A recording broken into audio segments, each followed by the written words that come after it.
Welcome everyone to the second part of the Masters of All Traders episode. The series. And if you remember last time, we started our bit of a crusade into Egypt. Basically unopposed so far, just a few rebels. And that's really it. While in Italy itself, we've been having issues.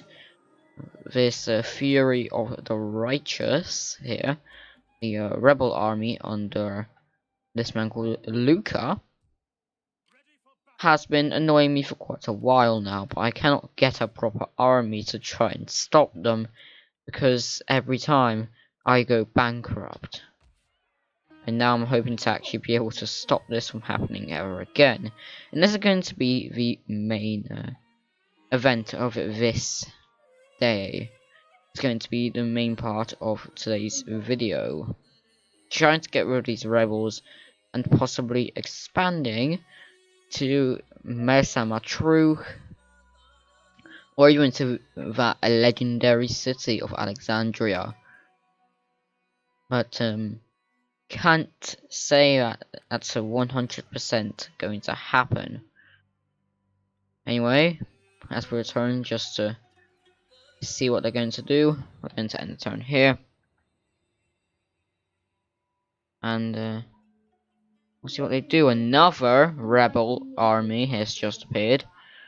Very annoying because every time they do this, it's just making the region more unstable, which is extremely annoying. I think Pisa is still not supporting me.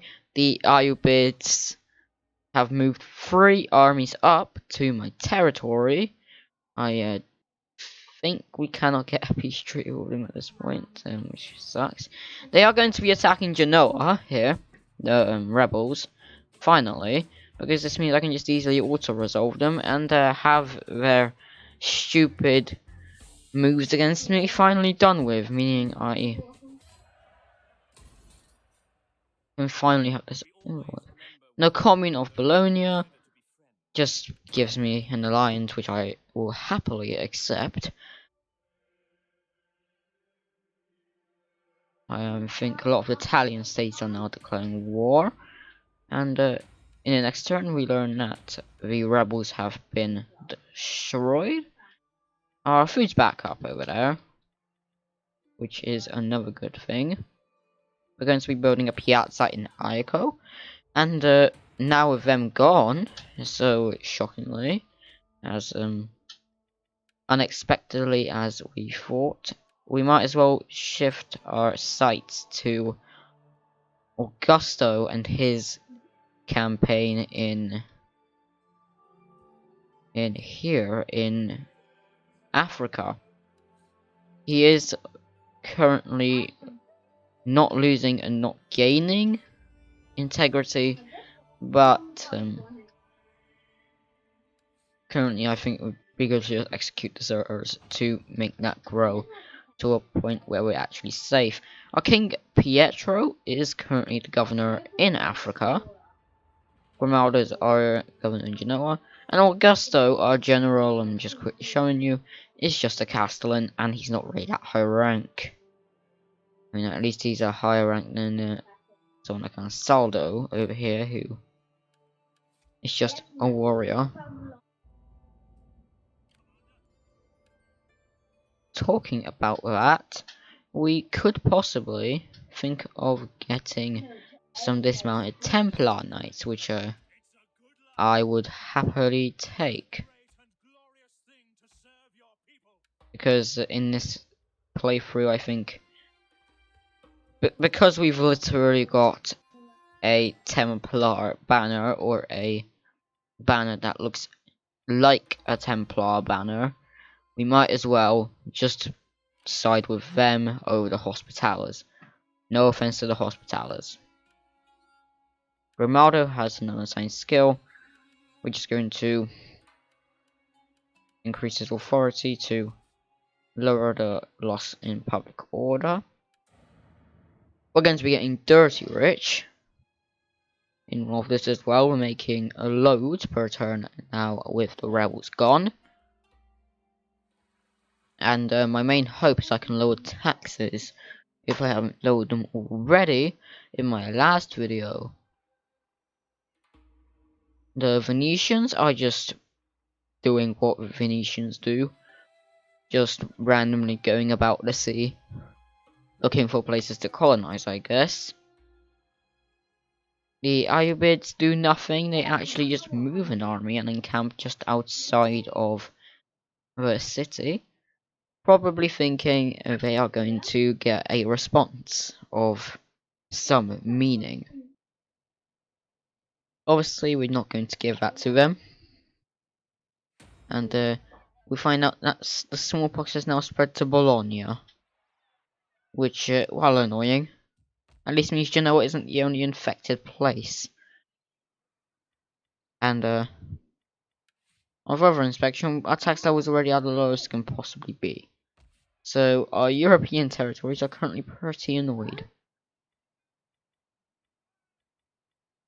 If they're so annoyed that they are just not willing to care much. Like, we've got a public order building here. Might just be all these public order negative bonuses, but whatever. I guess we'll just need to keep an army there. Toulouse and France gain a peace treaty. Talking about places such as talking diplomatically about such places, we're going to begin getting a load of trade deals and obviously making people pay for them in the thousands. And we're not going to accept anything that is below our selling price. Unless they do give us something like, I don't know, 10 gold away from it. And as you can see, we're getting dirty rich off of that now. Which is just better and better with time. Flanders, we can do the exact same thing. Maybe only getting like 900 from them. Or maybe more. Who knows. And we can actually get more. This allows us to turn all these buildings into things such as trading docks, farms, because this place is poor in those terms.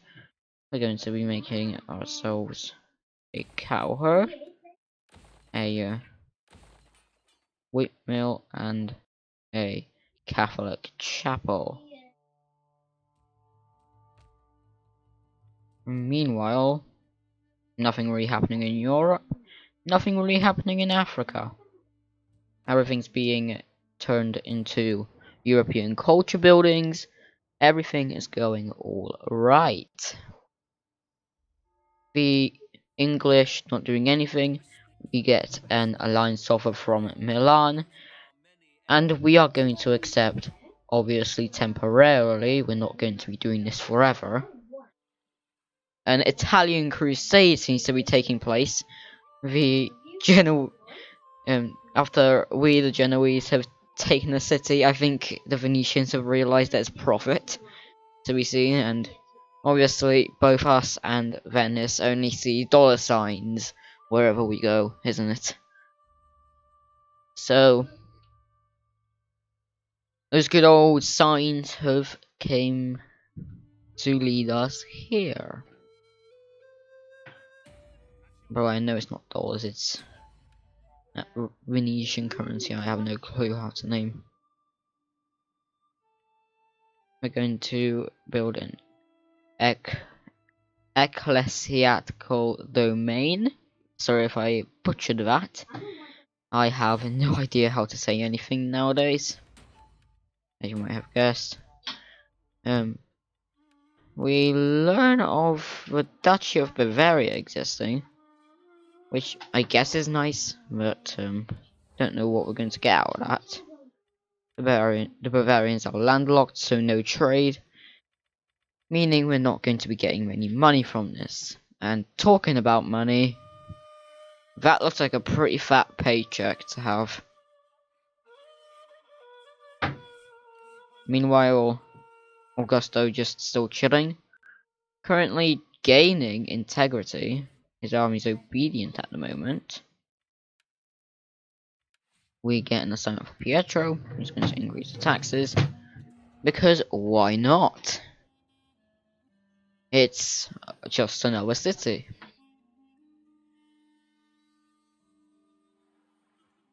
What we could possibly do is try to get trade with the Muslim nations again, but that would not only put us at bad terms with Christian nations because we're trading with a different religion, we're trading with an enemy, but would also just probably make us lose a bunch of European trade deals along the way, which we don't want. We would lose the favour of the Pope, excommunication, yada yada yada. Stefano wants to have more power, and we're going to block that. We're going to veto. And Pietro is just going to keep gaining support. His wife Maria, same thing. Nicolo, he hasn't really got anything to do, so we're just going to give him an assignment. Or maybe we're not, because that would make our ruling class weaker, less influential. And for this time, there is nothing really to build up. The piazza can be turned into a palace, which gives us more wealth from commercial buildings, which is exactly what we've got in both our cities, so I guess go figure.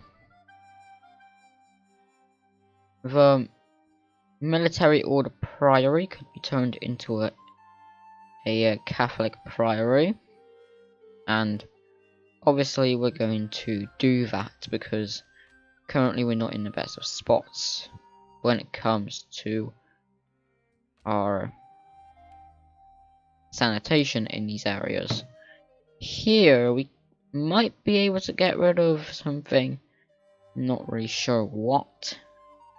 We've got a physician here and a physician here. This could be upgraded technically to stop that plague from spreading further, but whatever. Over here we are just waiting and waiting and waiting. I thought I might get some Stallion Brooder or Guelph Cavalry, and in the end I decided to go for the Stallion Brooder, and I could still get some Guelph Cavalry even then. So we're going to be getting some extra mobile troops to the front line. We could possibly put those dismounted Templar Knights in this army, and just not have less of these communal spearmen. But once again, not really much to do for us here. We are just going to wait until the Ayyubids decide to march against us, so that we can defeat them in a big battle. Which obviously if they're going to be cowardly, they're not going to commit to. And right there, I mean, they are probably going after the Venetians if the Venetians have not died yet in this place. We are going to be able to get a little bit of money for a alliance, and we could get quite a good lot of money.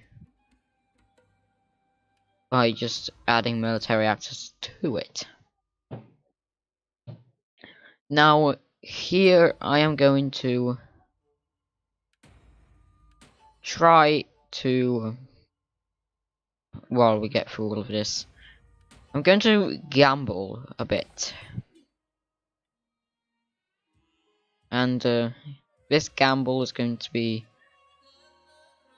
me moving away from Barca down in Africa and trying to get to mersa, matruh. This might just get them to move a bit.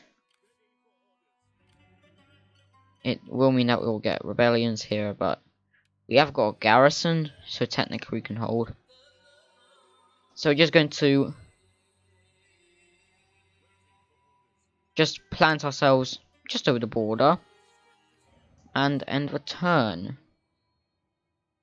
We've still got those upgraded crossbow troops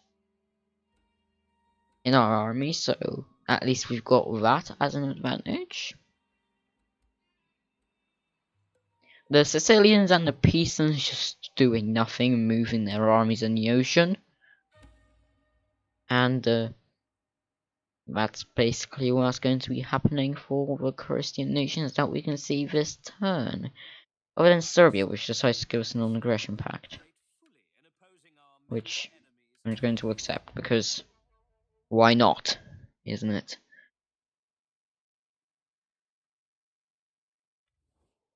The Kingdom of Jerusalem, now actually in Jerusalem, and at war the Ayyubids, wants to give us a military alliance, which, you know, which is going to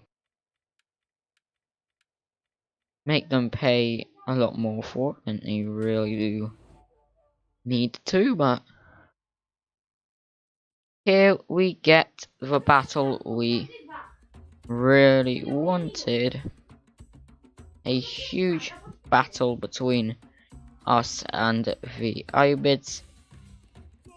We're going to fall back to possibly make them go into our territory, and now we're going to fight. The terrain is very favourable for us, and they have got a lot of cavalry. If they are going to force their cavalry to go up the slope, no problem for us. We've got crossbows which can cut them down. We have got the better cavalry in terms of just charging down at them. Even though because they've got better training, they are technically more veteran. We've got just the advantage of quality. Now that I say that though, this isn't really a big slope. We're basically fighting on a flat field. So I'm going to do my classic strategy of just ordering my army into a huge line. And then just have my crossbows slightly behind. My Guelph cav on one side. My shock cav on the other. And my general Augusto in the center.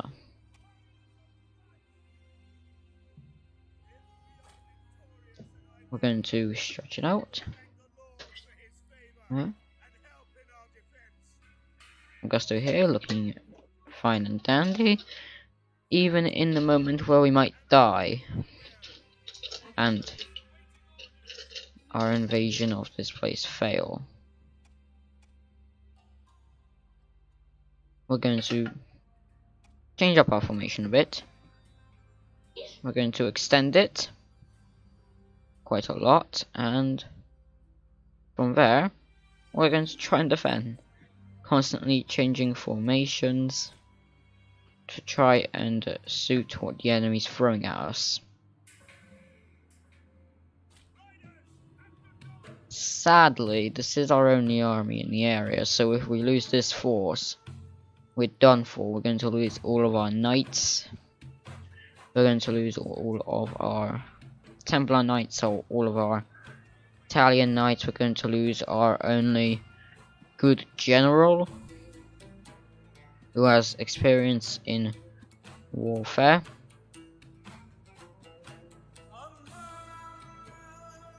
Apologies, we can hear the music in the background.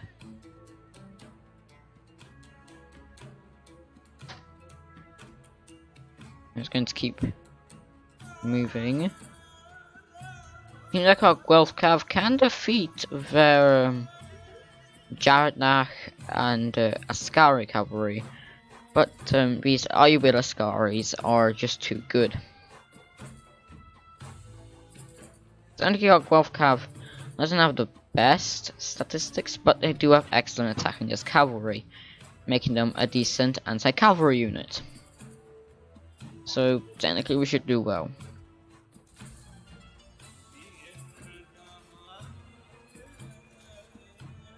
I might as well just make my line a bit thicker, just to make sure we don't get absolutely stomped on the charge. And it seems like this is just going to be how the battle goes. The Ayubid force are very patient here, not willing to attack. Unless they do decide to attack us on this flank, on which we do have a disadvantage against the Jaridah cavalry, actually. Pretty shockingly. This time they are going to actually attack. They're going to attack on the other side.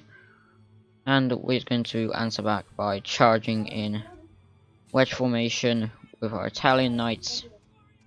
We're going to move our Templars to the flank. We're going to wait with our other cav. Charge our knights in on there.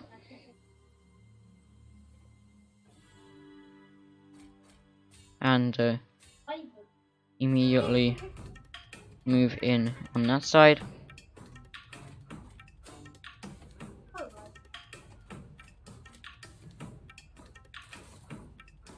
And this cavalry basically killing, self-charging to our spears. Pretty stupid of a move. And now we're going to be able to get into their archers a bit as well. It's pretty nice. Sadly here, we are going to be losing the melee engagement, so I'm going to have to send some spearmen in. My melee infantry holding all well and dandy. The cavalry's killing itself on my front line. I'm going to be moving my general over. And trying to get them in the aura. Going to have to attack there.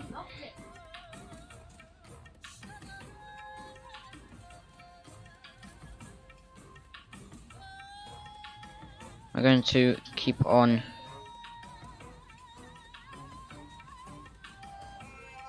trying to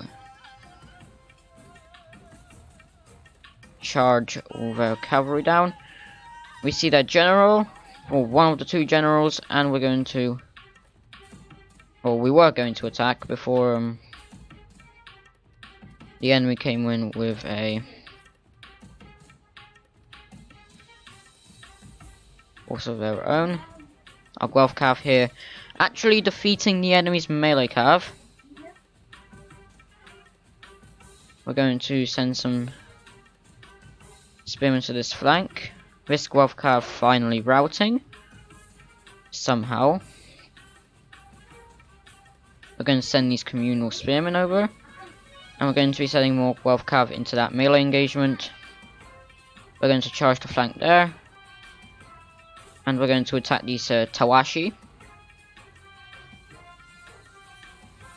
We're going to move our spearmen over there.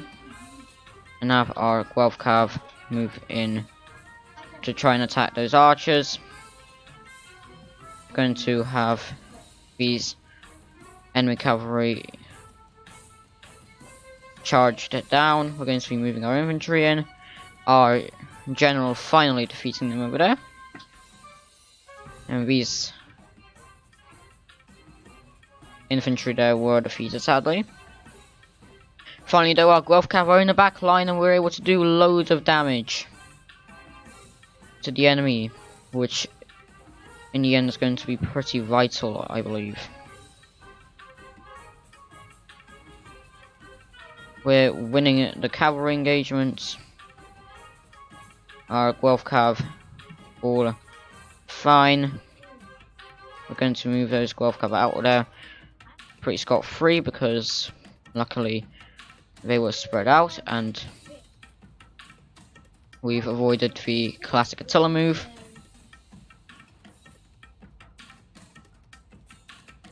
The enemy routes before we do there. Very crucial. We're going to be able to beat back a lot of their army.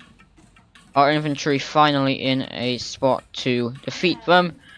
We are beginning to win this battle. This is going to be crucial. As aforementioned, this is our only army here, and it seems to be unbeatable at this point in time. A lot of the enemy being drawn away. Some of our spearmen have came back from routing. Our infantry getting into a fight wherever they can. Archers are routing all over the place. We've got the advantage on the balance bar now. So Ban Micro there is going to get our Guelph cav very badly caught there, but going to do just fine. We're going to be firing our crossbowmen into that huge blob of enemy units. And now I'm going to switch our choice of who to shoot at. I'm going to have to move all my crossbowmen back now.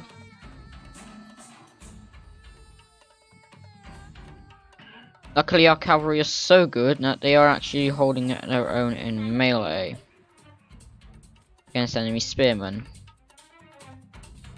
And now this is where the whole enemy army routes. We have succeeded in defending our colony at Barca. We have defeated two extremely large armies of the Ayyubids. This is a major and glorious success that we have achieved here. Augusto is now going to rush right up from all that way away to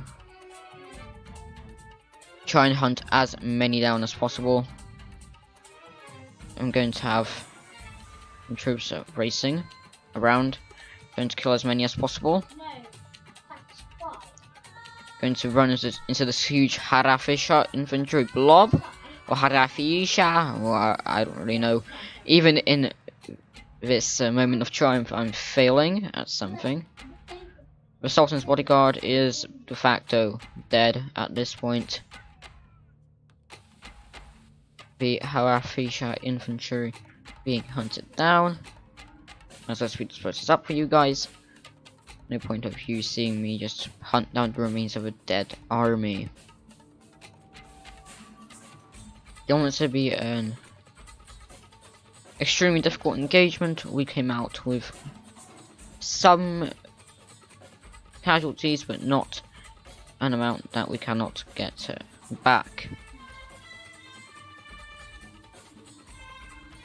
The majority of the troops are gone, and it's a heroic victory. We lost 700 men to the enemy's 3,000. We were outnumbered 2 to 1, and yet we still won. Our knights there, our Templar knights in particular, getting 400 and 200 kills respectively. Both of them and the Guelph cav doing an exceptional job, killing all those archers. Our crossbowmen getting hundreds of kills, our infantry getting hundreds of kills. And we are now going to ransom and release captives to just gain a load of gold.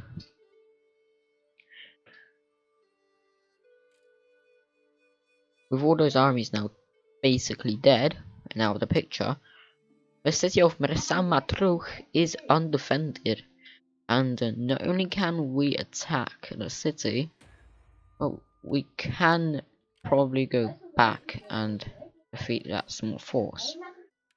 We're going to increase morale by getting the stage rate, and we are going to increase our campaign movement range by using the motivator trait. Our people standing's at 4 right now, and because the troops here from the Mamluks retreated,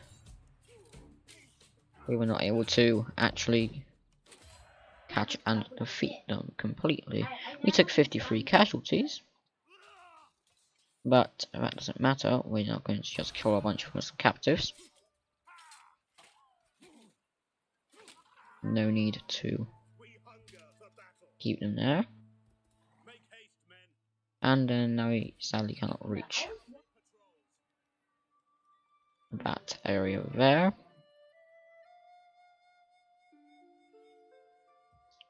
And more good news, the plague at Genoa has finally ended.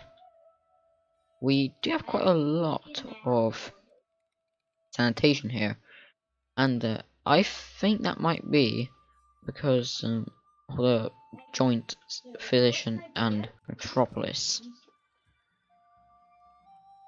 building bonuses and such.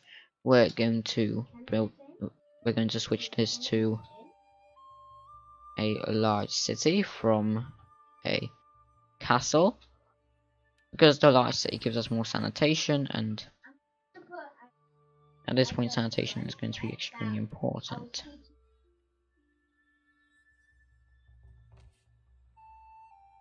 Our nobility here in Genoa is really high, but we're not going to be using it. We currently seemingly don't even need it. Augusto proving himself a great general there. That amazing victory against the Muslim hordes. We're going to be getting more wealth cav, because after that we can just see how good that cavalry is. I'm going to end the turn. Only now do we get the death of Rasul. We're going to get a military alliance, and I'm going to wait for a turn to end. Now the Aragonese moving away, and we're going to make a short pause in the recording. Be back in a second.